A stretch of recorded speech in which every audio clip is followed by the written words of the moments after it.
এক সাহাবী এসে রাসূল পাকের দরবারে বলতেছে, ইয়া রাসূলুল্লাহ সাল্লাল্লাহু আলাইহি ওয়াসাল্লাম, আমি আজকে বাসায় যাওয়ার পরে হঠাৎ একটা চিন্তা মাথায় আসলো।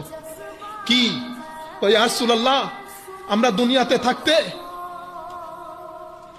যখন ইচ্ছে করি আপনার দরবারে চলে আসি, যখন ইচ্ছে করে আপনার দরবারে চলে আসি, আপনার জিয়ারত নসিব হয় ইয়া রাসূলুল্লাহ, আপনার চেহারা দেখতে পাই। কিন্তু আমি মনে মনে চিন্তা করতেছি, ইয়া রাসূলুল্লাহ, যদি মারা যায় তো আপনি তো আপনার র্যাঙ্ক অনেক উপরের হবে, আমি আপনাকে কোথায় খুঁজবো ইয়া রাসূলুল্লাহ? দেখতেছেন সাহাবায়ে কেরাম সকাল সন্ধ্যা জিকরে রাসূল নিয়ে কিভাবে ব্যস্ত থাকতেন।